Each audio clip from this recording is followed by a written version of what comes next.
Harry, it ain't gonna happen. Dream on, baby. Hasn't Australia suffered enough? What have you done to deserve this? There shall be a crowd, and they shall be mobbed. It'll be like the Beatles in the 1960s. No one's interested. They could do a press release about where they're going to be and when, and it'll be a no-show. What happens when a country that once adored a royal couple suddenly decides their visit isn't welcome anymore? And what does it say about the future of the monarchy when one of the Crown's most loyal Commonwealth nations openly pushes back? That's the storm brewing right now as Prince Harry and Meghan Markle prepare for their upcoming trip to Australia. But before the couple has even stepped on a plane, a political firestorm has already erupted. A petition, signed by thousands of Australians, is spreading rapidly online, demanding that not a single dollar of taxpayer money be spent on their visit. And this isn't some small online complaint buried in a corner of the internet. It's becoming a full-blown national debate. So a spokesperson for the Duke and Duchess, we don't know who it is, but it will be someone that will be fired early tomorrow morning. And it'll be another member of the Sussex Survivors Squad. Here's what they said. They said the Sussexes will visit Australia in mid-April to take part in a number of private, business and philanthropic engagements. Who do these people think they are? What are those business engagements going to be? Given the fact that the world's biggest streaming giant has just fired Meghan Markle and has had nothing to do with Harry for years. Because for many Australians, this trip raises a simple but explosive question. Why should public money support two people who no longer represent the crown? And the twist makes it even more dramatic. Australia was once the place where Harry and Meghan experienced one of their biggest royal triumphs. To understand why this backlash feels so shocking, we have to rewind to 2018. Back then, the Duke and Duchess of Sussex arrived for their first tour as a married couple, and the reaction was extraordinary. Crowds filled the streets of Sydney and Melbourne. People waited for hours just to catch a glimpse of the modern royal duo. I expect there'll be a very different level of public access to them this time. Would they be likely to be doing public events with meets and greets of members of the public, do you think, or will this all be very tightly controlled? It will be tightly controlled. I've seen what I thought was interesting was the announcement included private events. Like wouldn't we just assume that they would want privacy throughout the excursion? But don't forget or don't think for 1 second they won't try to make it look like an official royal engagement. They will want certain photo opportunities where there's an audience clamoring for them so that they can send those pictures to People magazine. But for the most part, I do think that it will be mostly private events and commercial ventures that they're pursuing more so than charity opportunities. Meghan's relaxed style and confident presence seem to resonate instantly with Australians, a nation famous for its dislike of pretension. Harry, meanwhile, looked energized and completely at ease. Royal commentators at the time called the tour a diplomatic masterstroke, proof that the monarchy could still evolve and connect with a modern Commonwealth. For a brief moment, Harry and Meghan looked like the future of the royal family. But that moment didn't last. Since that golden tour, the story has taken a dramatic turn. The couple stepped away from royal duties, moved to California, and launched a series of high-profile projects, including a bombshell interview with Oprah Winfrey, a headline-grabbing documentary series, and a best-selling memoir that pulled back the curtain on life inside the palace. By up-and-coming reporters, people just starting out, people you don't know of. Jackie O! Jackie O, how does she qualify? The whole thing is such a farce. Along the way, they built an international brand, one that critics say still relies heavily on the royal titles and status they once represented. Now they're returning to Australia under completely different circumstances. Not as working royals representing the crown, but as private figures with a global brand to promote and a public image to defend. And the moment their visit was announced on March 8th, the reaction was immediate. Within hours, the petition appeared online and began gathering signatures at a stunning pace. Its message was blunt and unmistakable. Harry and Meghan stepped down from royal duties in 2020 and now operate private ventures from the United States. So if they choose to visit Australia, it should be treated as exactly what it is, a private trip. It's so unserious. It is so unserious. And I used to have maybe a shred of respect for them. Now it's totally gone at this point. I can now see the truth of what Meghan's PR strategy is. Craven views, that publicity here and there, She doesn't care about independent journalists. She just doesn't. It's true. All she wants is a bit of a headline, and unfortunately, we keep giving them to her because she's easy. She's very easy to go after, but she makes it like that for herself, Andrew. No official status, no government coordination, and most importantly, no taxpayer-funded support. Because for many Australians, the rules have changed, and the era of royal privilege may be over. So what exactly are Australians demanding? According to the petition, the answer is simple. If Harry and Meghan want to visit Australia, it must be treated strictly as a private trip. No special privileges, no official welcome, and absolutely no taxpayer money. The wording of the petition is sharp and clearly intentional. At a time when many Australians are struggling with rising living costs, the argument is that public resources should be used carefully. That means no government coordination, no publicly funded security, and none of the official treatment normally reserved for members of the royal family. And there's no way that any self-respecting entrepreneur is going to throw a few Australian dollars in their direction. The other thing about the Australians that I know intimately well is they don't like grifters. They don't like fakes. They don't like phonies.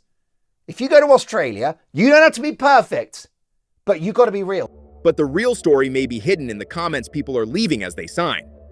And some of them are brutal. One signatory wrote bluntly, "These two have been handed more money than most people will see in a lifetime. They can absolutely pay their own way." Another comment went even further, describing their visits as cosplay tours, performances meant to imitate royal duties while serving no real public purpose.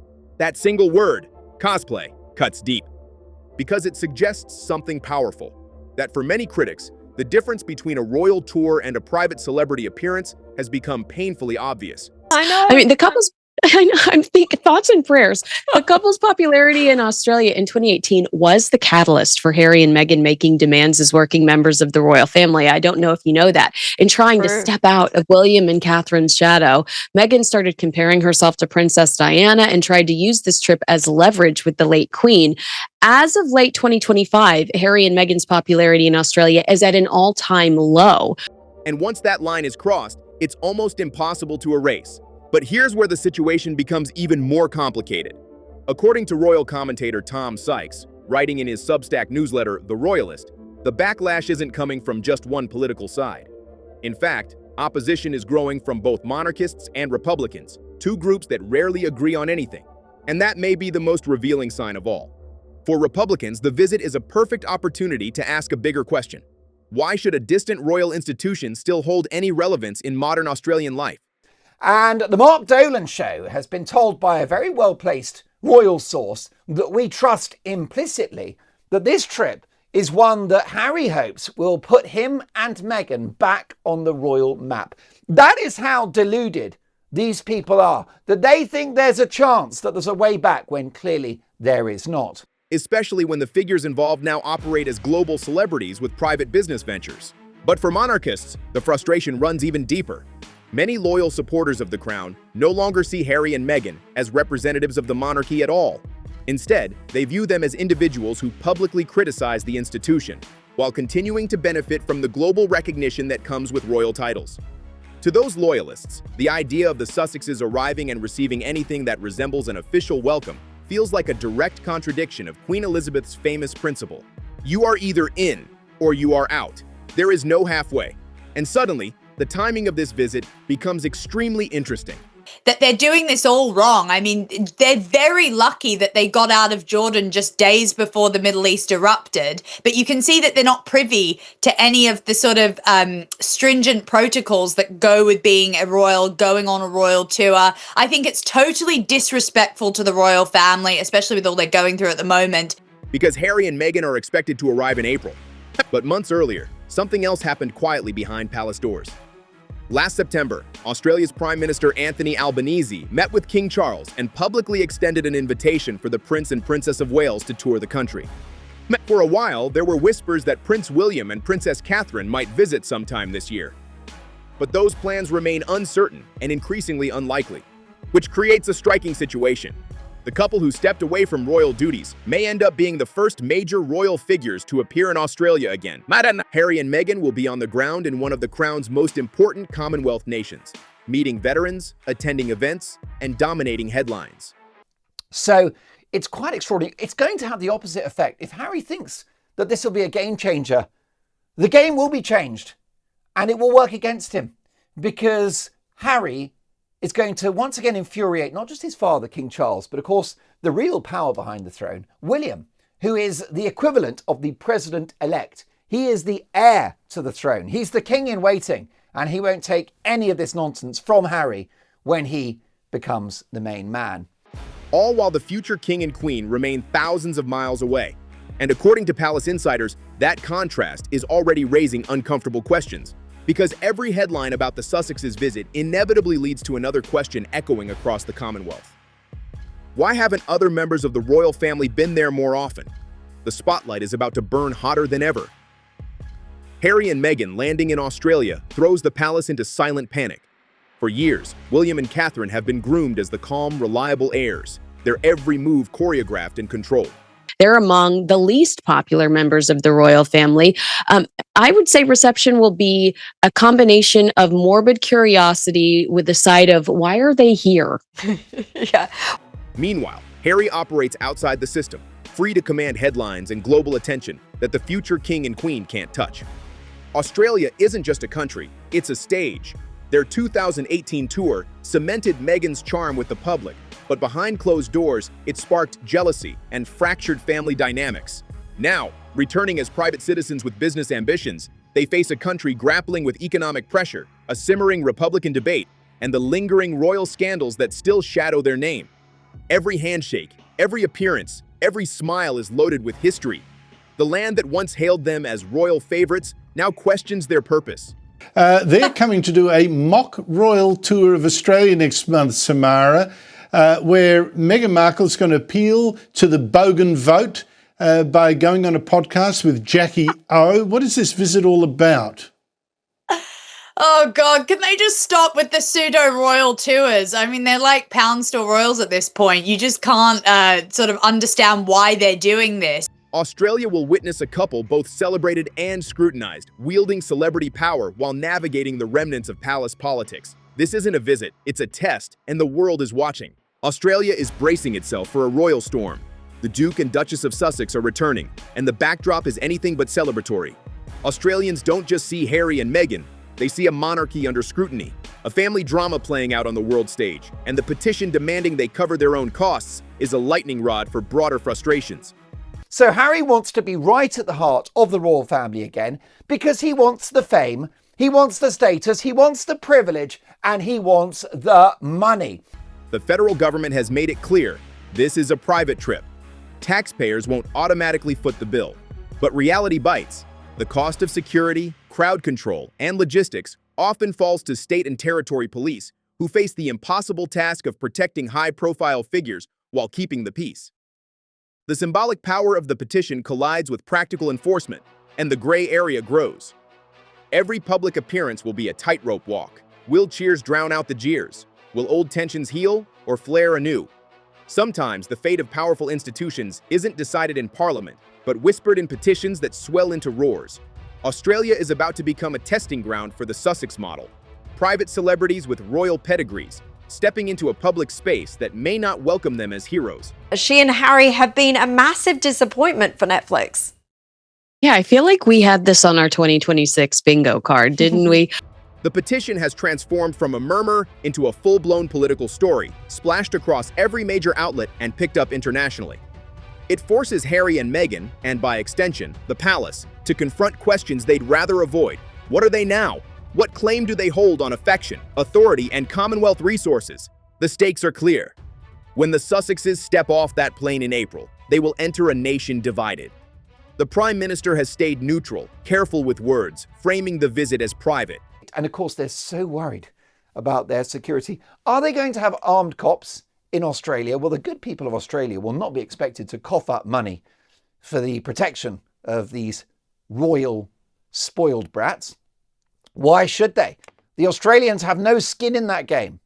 And we know that Harry's battling the Home Office in the UK for armed royal protection. But neutrality won't shield them from the media storm, the petitions, or the public's critical gaze. Every move will be scrutinized, every smile weighed, and every headline calculated. Australia, once the stage of their greatest triumph, is now a high-stakes battlefield, and the Duke and Duchess know it. Behind the scenes, Canberra is walking a diplomatic tightrope. Too much support for the Sussexes risks enraging thousands who signed the petition. Too little, and the government risks awkwardness with the king's son. The balancing act is delicate. Harry may be a celebrity, but he's still a royal by blood, and every move is watched. Meanwhile, the opposition smells opportunity. It is a total farce. You can see, I love that, the Bogan vote. I mean, you can't get more sort of out of touch or out of tune with how Australia is than to think, oh, I'm going to stand up for women's rights and talk about my plight and my fight for freedom with Jackie O. Conservative commentators and politicians have weaponized the petition, arguing that the monarchy in its current form has become a liability. The Sussexes, they claim, have hijacked the royal narrative, trading on titles while pursuing personal agendas, exposing cracks in the institution. This isn't just about a single visit, it's a test of relevance. The monarchy was built on automatic deference, but the modern world questions every expense, every gesture, every trip. Public outrage, petitions, and social media campaigns have become the tools of accountability. Harry and Meghan stepping onto Australian soil now isn't ceremonial, it's a public reckoning.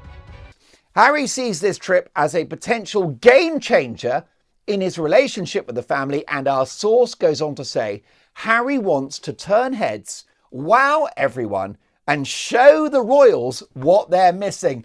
Yikes! What is going on? Is Harry back on the mind-altering substances? We know from reading the book Spare that he was baked for a decade. Well, people will say wow, right? So he wants to turn heads and wow everyone. People will say wow when he goes to Australia. They'll say, wow, this couple are so embarrassing. Wow, this couple are deluded. Wow, this couple are living on another planet. William and Catherine remain silent as protocol dictates, but their eyes are sharp. Every headline, every sign of dissent, every debate about royal funding is being catalogued. Palace observers suggest a long-term strategy. Let Harry and Meghan absorb the heat, triggering conversations about responsibility and relevance, while William and Catherine can later step in as the calm, competent alternative. The royals who understand the bargain, who generate respect instead of headlines. King Charles faces a subtle but personal dilemma. His younger son, a man he loves, is the source of controversy. Yet the crown itself must survive. In Australia, this balancing act plays out on a global stage, testing family loyalty against institutional survival and forcing questions that no royal handbook could have prepared them for. Publicly, King Charles stays neutral, refusing to comment on the activities of non-working royals. In a way, it's confected. It's because they're irrelevant. They're falling off the news cycle. Meghan isn't selling any jam. You know, it was the Queen's dying wish. She did say in that statement when they Mexited that she didn't want them to be 1 foot in, 1 foot out royals. Now, over here, we're calling them kind of gig economy royals because it seems like they're just picking up jobs here and there, wherever they want to do them. They never wanted to do the full-time work. I think Meghan found it way too hard. Privately, the truth is far more tangled. He knows that Harry and Meghan's commercial ventures rely on the royal brand, that every appearance trades on the family name, and that the Australian petition is a direct result. The timing could not be worse. The king is managing his own health, carefully navigating public duties, and establishing a reign distinct from his mother's. Now, a controversy erupts in a key Commonwealth realm, triggered by his own son. Questions about funding, relevance, and loyalty swirl. Royal watchers see a pattern.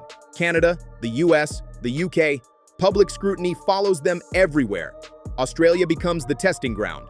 Yikes! Harry's desperate move, a cynical new low for the prince as he plots yet another fake royal trip overseas in a last shameless attempt to win over King Charles and make himself a frontline serving royal once again. If the petition forces Harry and Meghan to pay their own way, it sets a precedent other Commonwealth nations may emulate. For Meghan, the blow is personal. The 2018 tour was meant to validate her place, prove her worth. Now, she returns to scathing criticism and accusations of being a grifter, facing a nation that loudly questions her entitlement. Harry too must feel the heat. This is no minor public annoyance. It's a full-scale reckoning. Australia was meant to be a stage of triumph, the place where Harry believed Meghan would finally be embraced, not just by the public, but by the palace itself. And Meghan and Harry, it's just another cheap publicity stunt for them. What's new? What's new? Honestly. He has written and spoken endlessly about how transformative that tour felt, how it was supposed to shift family dynamics and cement their place in royal history.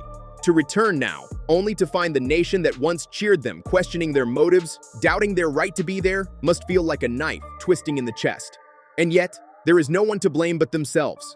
Every choice since that golden tour, the memoir, explosive interviews, the Netflix series, the relentless cascade of revelations, has chipped away at public goodwill.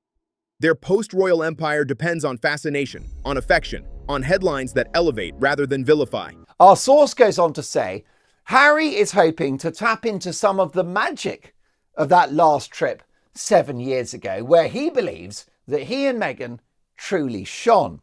He thinks that his father, the king, will be impressed with this Australian trip and will reach out. Deals with Netflix and Spotify, speaking engagements, philanthropic ventures through the Archewell Foundation, all hinge on the public's perception. Once that turns hostile, sponsors hesitate, partners second guess, and the carefully constructed veneer of the Sussex brand begins to crack. This is why the Australian petition matters beyond politics or security. It is a test, a proving ground for the brand they've built on fame and controversy. Survive this storm, generate positive coverage despite the protests, and they demonstrate resilience, showing that their allure can outlast scandal. Now, Harry wants to be a frontline serving royal because he's bored in America and he's flat broke. Don't forget, the deals are disappearing and Netflix have just pulled the plug. Fail, and the damage could be permanent. Negative headlines, angry crowds, and a petition that dominates every story. The palace, meanwhile, watches with bated breath. They want a visit that passes quietly, enough positive coverage to avoid a disaster, but never so much that William, Catherine, or the king are overshadowed. A spectacle of success would ignite comparisons. Freedom versus duty, Sussex versus Wales. The ideal outcome is mediocrity, easily forgotten. Sources told Page Six the return on investment simply wasn't there. The show was a significant disappointment to the streamer. And with the product line being an extension of With Love, Meghan, it makes absolutely no sense to maintain this working relationship. Yet, thanks to the petition, that outcome is impossible. Every step Harry and Meghan take in Australia will be tracked, every appearance scrutinized, every headline shaped by controversy. The story has already been written. They are the flashpoint, the lightning rod, the test case. Whether the visit is a minor success or a headline-dominating disaster, the petition has already won. As mid-April approaches, uncertainty hangs heavy in the air. Will the crowds cheer or jeer? Will protests erupt or quietly fade? Harry and Meghan plan to rebound from this latest flop with another tour of Australia. A spokesperson for the couple telling news.com.au the couple will be visiting in mid-April. Kinsey, their last tour here was back in 2018, 18 months before they quit their royal duties and relocated to the US. Can Harry and Meghan still charm the Australian public despite the storm of criticism, or will they find themselves isolated, forced onto the defensive at every turn? The answers will ripple far beyond this visit, touching the Sussex's standing in the Commonwealth and the monarchy's delicate future. Because sometimes the biggest turning points in powerful institutions don't arrive with grand speeches or formal declarations. Sometimes they begin with a single petition, a whisper that grows into a roar, forcing a nation to question what it truly believes about the crown, the House of Windsor, and its most famous renegade couple. That moment is almost here. The world will be watching, and so will we. If you're following this drama, hit like, share your thoughts in the comments, and keep the discussion going. Don't forget to subscribe to Crown Clash, because every day I drop a new video packed with drama, revelations, and the stories everyone will be talking about tomorrow.